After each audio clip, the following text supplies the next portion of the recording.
बच्चों, मैं मनीष आपका स्वागत करता हूं आपके YouTube चैनल मैथ एक्सरा में। बच्चों, पिछली क्लास में बहुपद के कॉन्सेप्ट और बहुत सारे महत्वपूर्ण प्रश्न किए थे। बच्चों, आज हम लोग बहुपद का ग्राफीय निरूपण कैसे करते हैं यह देखेंगे। तो चलो पढ़ते हैं बच्चों। बहुपद का ग्राफीय निरूपण। बच्चों, बहुपद हमने तीन टाइप के पढ़े थे। एक घातीय बहुपद, द्विघातीय बहुपद और त्रिघातीय बहुपद। तो यहाँ पर बच्चों हम दो बहुपद, एक घातीय बहुपद और द्विघातीय बहुपद का ग्राफीय निरूपण देखेंगे। तो पहला है एक घातीय बहुपद या रेखीय बहुपद। क्या बोलते हैं? रेखीय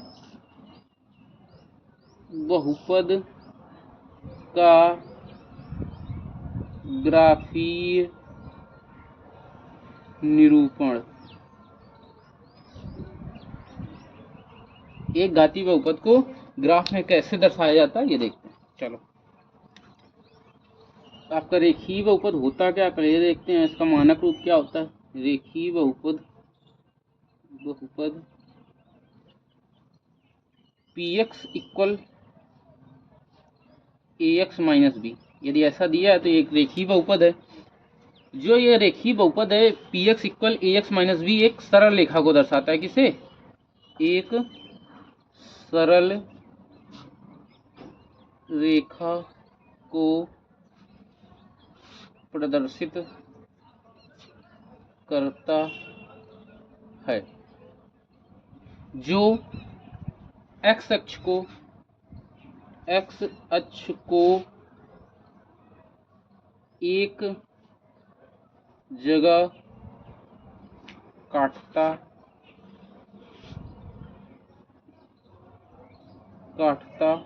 है। जो आपका एक रेखीय बहुपद है px equal ax minus b एक सरल रेखा को दर्शाता है और x अक्ष को कितनी जगह काटता है? केवल एक जगह काटता है। तो इसको ग्राफ में कैसे निरूपित करते हैं? चलो ग्राफ बनाते हैं। ये हमने एक ग्राफ बनाया।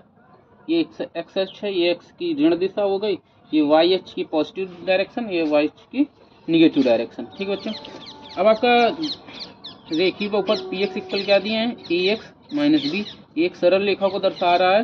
तुमने एक सरल रेखा को दर्शाया जो x अक्ष को एक बिंदु पर काट रही है। तो ये x अक्ष को एक बिंदु पर काट रही है और ये आपका क्या हो गया? एक रेखीय बहुपद हो गया ax माइनस b और यहाँ पर x अक्ष को कट कर रहा है। चलो बच्चों, इसको नोट करो, फिर आगे बढ़ते हैं। फिर दूसरा लेते हैं, द्विघातीय बहुपद का ग्राफीय निरूपण देखते हैं। इरेज करें? चलो इरेज करते हैं। अब देखेंगे द्विघातीय बहुपद का ग्राफीय निरूपण। द्विघातीय बहुपद का ग्राफीय निरूपण। तो द्विघातीय बहुपद होता क्या है? द्विघातीय बहुपद, ठीक है। ये आपका लिखा है px equal ax square plus bx plus c। ये आपका एक द्विघातीय बहुपद है। यह एक किसको प्रदर्शित करता है? परवलय को प्रदर्शित करता है। यह एक परवलय को प्रदर्शित करता है जो x अक्ष को दो जगह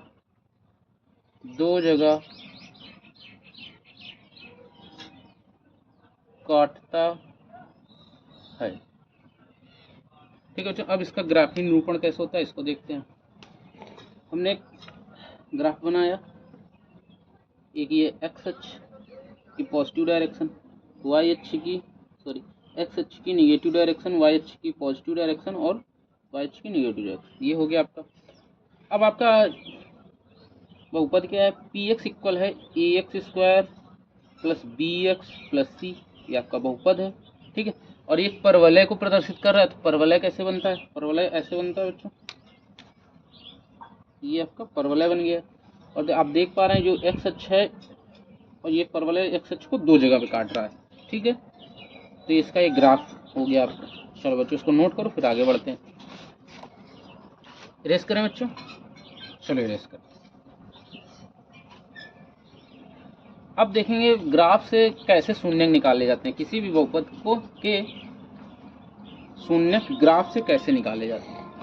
चलो देखते हैं, हेडिंग डालते हैं, ग्राफ से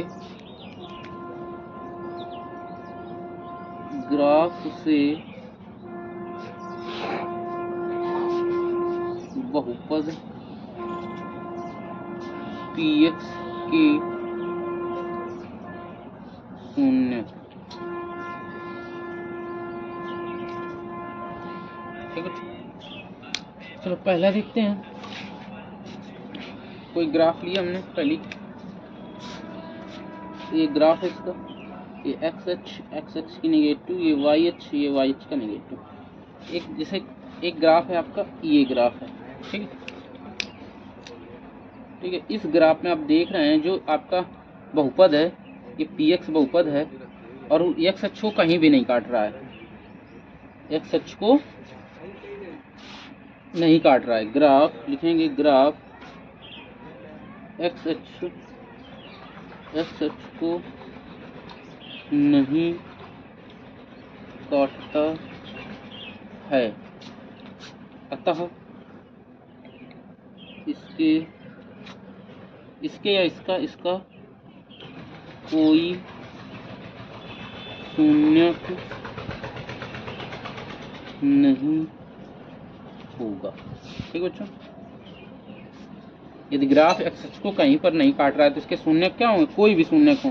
देयर इज नथिंग जीरोज या रूट्स। ठीक है बच्चों, दूसरा देखते हैं।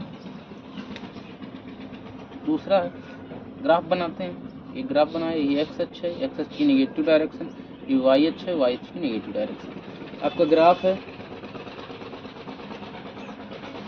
ग्राफ कुछ ऐसे बना है, एक परवलय आकार है। ठीक है बच्चों, ये ग्राफ है आपका, और आप देख रहे हैं बच्चों जो आपका परवलय है या जो आपका बहुपद है पी एक्स, एक्स अक्ष को दो जगह काट रहा है, एक्स अक्ष को दो जगह काट रहा है। बहुपद पी एक्स, या आप बोल सकते हैं ग्राफ एक्स अक्ष को दो जगह काट रहा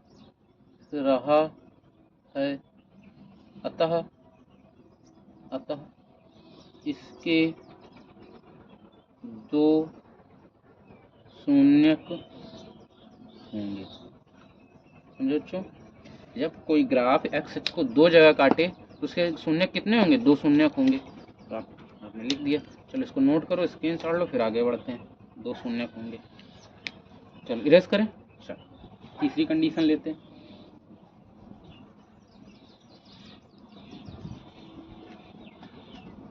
तीसरी कंडीशन बनती है,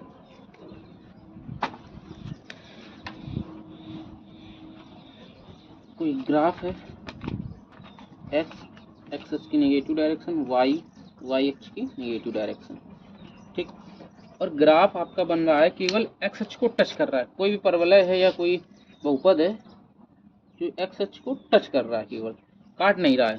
तो ऐसी कंडीशन में लिखते हैं, ऐसी कंडीशन ग्राफ एक्स अक्ष को स्पर्श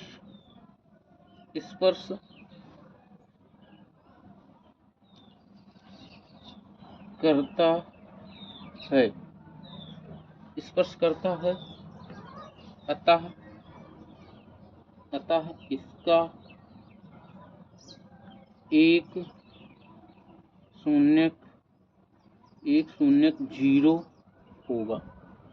इसका मतलब समझे बच्चों, जब कभी भी ग्राफ एक्स अक्ष को केवल स्पर्श करे तो उसका शून्यक होगा, और शून्यक क्या होगा, एक शून्यक होगा। दो जगह स्पर्श कर रहा होगा तो दो शून्यक होंगे, और वो शून्यक क्या होंगे, 0 होगा। ठीक है बच्चों, चलो नोट करो इसको। चौथी कंडीशन लेते हैं। चौथी कंडीशन आपकी बनती है, ठीक है, ये एक्स अक्ष की नेगेटिव डायरेक्शन, वाई अक्ष की नेगेटिव डायरेक्शन। जब कोई ग्राफ एक्स अक्ष को 3 जगह काटे, 3 जगह 4 जगह, मान लो ऐसे कट कर रहा है, ऐसे ही कोई ग्राफ है पी एक्स आपका, ठीक है बच्चों, आप देख पा रहे हैं ग्राफ कितनी जगह कट कर रहा है, 1 जगह, 2 जगह, 3 जगह, 4 जगह। ये बहुपद जो दिया है या ग्राफ दिया है आपका 4 जगह कट कर रहा है, तो आप लिखेंगे ग्राफ एक्स अक्ष को 4 जगह काट रहा है, अतः इसके 4 शून्यक होंगे। ठीक है बच्चों, यहाँ तक बात समझ में आई। चलो नोट करो, फिर आगे बढ़ते हैं।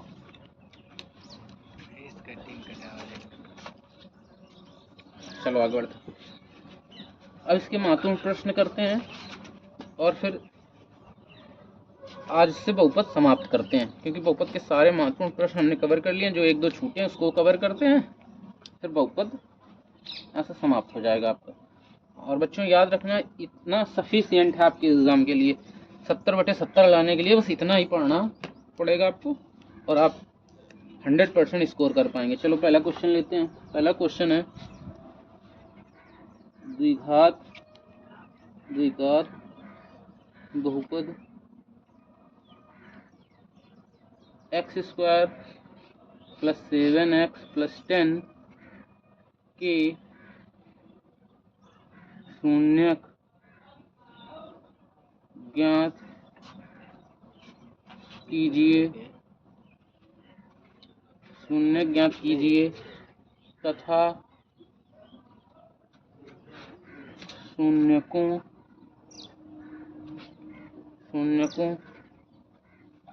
तथा गुणांकों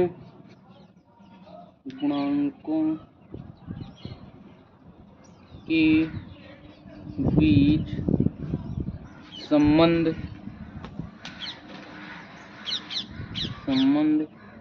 की सत्यता की जांच कीजिए। ठीक है बच्चों, आपका क्वेश्चन है द्विघात बहुपद x² + 7x + 10 के शून्यक ज्ञात करना है, और इसमें शून्यक और इसके गुणांकों के बीच संबंध की सत्यता की जांच करनी है। चलो इसको करते हैं। तो आपका यहाँ लिखेंगे सलूशन या हल, कुछ भी डालो। आपको बोर्ड की कॉपी में कैसे लिखना है ये भी सीखते चलना है। ठीक है, तो आपका बहुपद क्या दिया है, बहुपद दिया है आपका x² + 7x + 10। इस बहुपद का हम गुणनखंड विधि द्वारा क्या करेंगे, इसके फैक्टर करेंगे। तो हमने बताया था आपको कि x को ऐसे तोड़ना है कि गुणा जोड़ने घटाने पर 7x आए और गुणा करने पर 10x आए। देखो x² + 5x + 2x जोड़ेंगे तो कितना आएगा 7x, और 5 2 का गुणा कराएंगे कितना आएगा 10x + 10। अब यहाँ से देखेंगे आप कॉमन क्या है, x कॉमन यहाँ पर मिल रहा है तो x + 5 अंदर बचेगा। इसमें क्या कॉमन मिल रहा है 2, तो अंदर फिर बचेगा x + 5, और पूरे से कॉमन x + 5 है तो अंदर बच रहा है आपका x + 2। ये कंडीशन तभी बनेगी, इसमें लिखेंगे बहुपद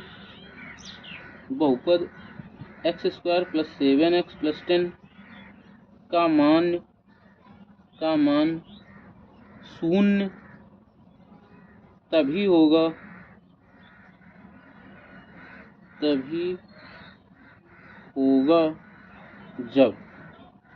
जब x + 5 = 0 हो, और दूसरा क्या होगा x + 2 = 0 होगा। तो यहाँ x बराबर क्या -5 मिल जाएगा, और एक क्या मिल जाएगा -2 मिल जाएगा। x के मान 2 मिलेंगे, मतलब शून्य का आपको 2 मिलेंगे। तो अब यहाँ से निकालेंगे आप यहाँ से शून्यकों का योगफल क्या आएगा, अल्फा प्लस बीटा। यदि एक शून्य का अल्फा है दूसरा बीटा है तो एक फल क्या आएगा, -7। दोनों को जोड़ देंगे इसको।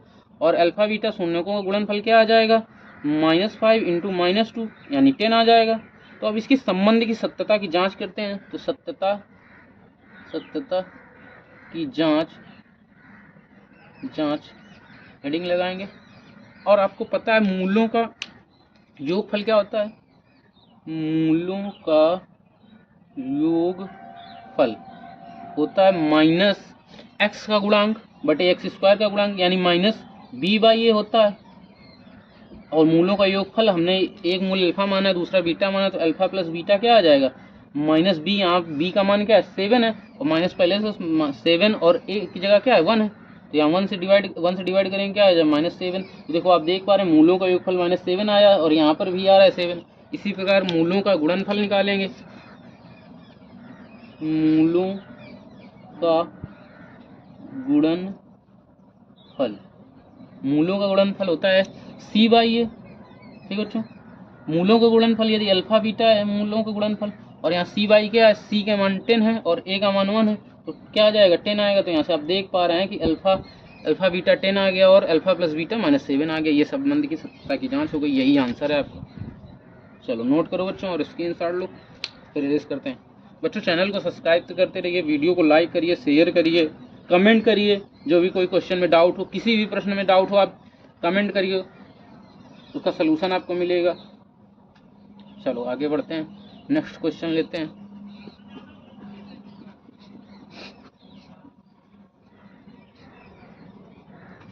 तो अगला क्वेश्चन करते हैं, इसी प्रकार का अगला क्वेश्चन नंबर दूसरा। द्विघात बहुपद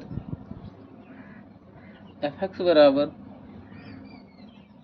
3x² - x - 4 के शून्यक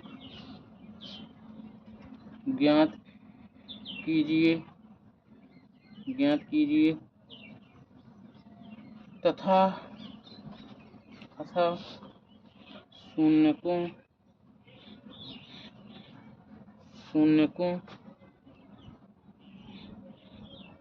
और इसके गुणांकों के बीच संबंध की सत्यता की जांच कीजिए। चलो बच्चों हल करते हैं, देखेंगे हल। ठीक, बहुपद क्या दिए हैं आपका, बहुपद दिया है आपका 3x² - x - 4, ये आपका बहुपद है। इसका भी फैक्टर करेंगे, गुणनखंड करेंगे, तो इसका गुणनखंड बनेगा 3x² - 4x - 3x - 4। यहाँ से कॉमन क्या है, x कॉमन लेंगे तो मिलेगा आपको 3x - 4, और इधर से -1 कॉमन किया तो इधर मिल जाएगा 3x + 4। सॉरी ये प्लस होगा, तो +1 कॉमन करेंगे तो अंदर -1 मिल जाएगा, -4। ठीक है बच्चों, पूरे से कॉमन क्या है, 3x - 4 पूरे से कॉमन कर लिया तो अंदर बचा x + 4। यहाँ पर वही कंडीशन अप्लाई करेंगे, बहुपद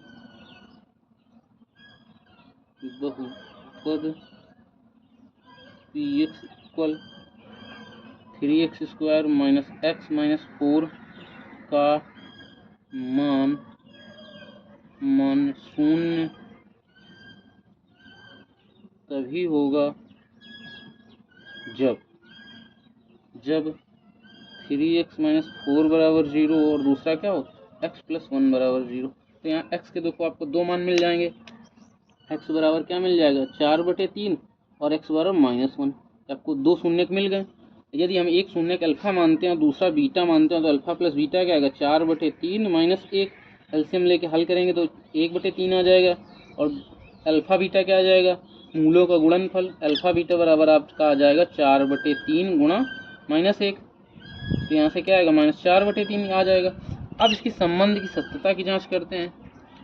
तो यहाँ संबंध की सत्यता की जांच संबंध की सत्यता की जांच। ये जितने प्रश्न ले रहे हैं बच्चों सारे प्रीवियस ईयर हैं, किसी न किसी वर्षों में कोई प्रश्न 3-4 वर्षों में रिपीट हुआ है। ठीक है बच्चों, चलो मूलों का योगफल क्या होता है? मूलों का योगफल, मूलों का योगफल पढ़ा है आप लोगों ने, -b/a होता है। ठीक है, यहाँ से सॉल्व करेंगे। मूलों का योगफल आपने मूल माना है अल्फा प्लस बीटा, एक मूल अल्फा एक बीटा है, तो इस यहाँ से अल्फा बीटा क्या आ जाएगा? -b -1, और a का मान क्या है? 3 है, तो अल्फा प्लस बीटा क्या आ गया? 1/3। ये भी सही है, जा रहा है। मूलों का गुणनफल, मूलों का गुणनफल, मूलों का गुणनफल होता है c/a, और आपने मूल माने अल्फा बीटा, तो गुणनफल अल्फा इंटू बीटा क्या आ जाएगा? c की वैल्यू -4 है, ठीक है, और a की वैल्यू 3 है। अल्फा मूलों का गुणनफल भी आपका -4/3 सही आ रहा है, अल्फा प्लस बीटा मूलों का योगफल 1/3 आ रहा है। इसके जांच भी हो गई। चलो इसको नोट करो और स्क्रीनशॉट लो जिसको लेना है, फिर आगे बढ़ते हैं। एक क्वेश्चन और लेते हैं, क्लास का आखिरी सवाल होगा और अत्यंत महत्वपूर्ण प्रश्न है। ये 6 नंबर की श्रेणी के प्रश्न हैं, पेपर में आपको 6 नंबर में देखने को मिलेंगे। चलो इरेज कर रहे हैं, फिर आगे बढ़ते हैं।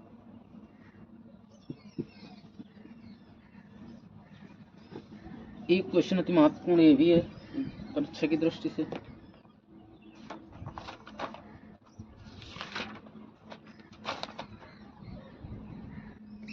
प्रश्न नंबर आपका 3, प्रश्न नंबर 3 है आपका, एक गेंद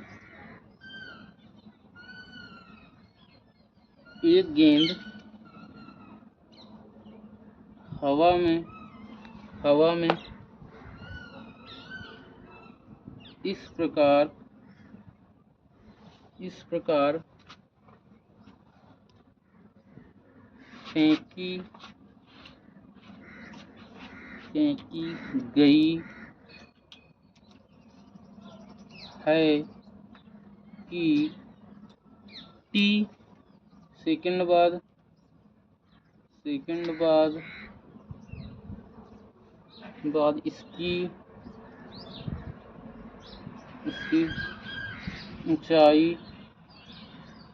ऊंचाई अपने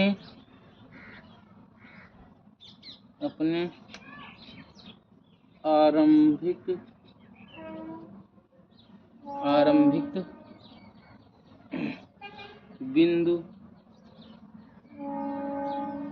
बिंदु से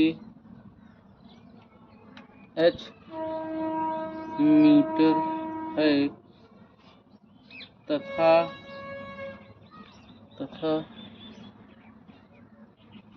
बहुपद h बराबर 25t - 5t स्क्वायर द्वारा व्यक्त सॉरी स्केच थोड़ा मोटा हो गया, व्यक्त की गई है। ठीक है, तो आपको पहला बताना है, इसका क्या बताना है? पहला प्रश्न पूछा गया है शून्यक बहुपद के शून्यक, और दूसरा प्रश्न इसमें पूछा गया है गेंद द्वारा प्राप्त की अधिकतम ऊंचाई। गेंद द्वारा प्राप्त की गई अधिकतम ऊंचाई। ठीक है, तो चलो इसका पहला प्रश्न सॉल्व करते हैं। पहले प्रश्न में क्या बहुपद के शून्यक पूछा गया है, तो लिखेंगे बहुपद क्या है? बहुपद दिया है आपका h बराबर फंक्शन h के उसमें दिया है, तो h बराबर 25t - 5t स्क्वायर। ये बहुपद को 0 के बराबर दिखाएंगे तो 25t - 5t स्क्वायर बराबर 0। यहाँ से 5t कॉमन है, 5t कॉमन किया, अंदर बचा 5 - t = 0, यही तो बचेगा बच्चों। अब एक बार 5t बराबर 0 करेंगे तो यहाँ से t का मान 0 आएगा। एक बराबर 5 माइनस टी बराबर 0 करेंगे तो t बराबर क्या आ जाएगा 5। तो इसके दो शून्य का आ गए, क्या क्या है 0 और 5। शून्य क्या आ गए, शून्य के बराबर आया 0 एंड 5। पहले तो आंसर हो गया। अब हमें गेंद द्वारा प्राप्त की अधिकतम ऊंचाई ज्ञात करनी है, तो इसमें क्या करेंगे, तो पहले बच्चों इसका हम ग्राफ बनाते हैं। ग्राफ से जो आपका दिया है बहुपद, इसका ग्राफ बनेगा। ग्राफ है h बराबर 25t माइनस 5t स्क्वायर, ये आपका बहुपद। इसका ग्राफ बनेगा एक परवलयाकार, क्योंकि द्विघाती बहुपद है। इसका ग्राफ मैंने बनाया, ये एक परवलयाकार बना ग्राफ, ठीक बच्चों। और जब कोई गेंद ऊपर जा रही है तो इस ग्राफ का जो पीक पॉइंट होगा, जो अधिकतम ऊंचाई होगी, उसके शीर्ष पर होगी, ठीक है। और शीर्ष पर अधिकतम ऊंचाई होती है -b/2 है, ठीक है बच्चों। तो यहाँ से ये जो t है अधिकतम समय लेगा ऊंचाई पे जाने पर, तो ये t अधिकतम समय और t अधिकतम समय पर ऊंचाई कितनी होगी -b/2 है। तो यहाँ से t का मान निकालेंगे, t का मान क्या आएगा -b का मान कितना है 5, तो -5 सॉरी b है 25, सॉरी -25, ठीक है।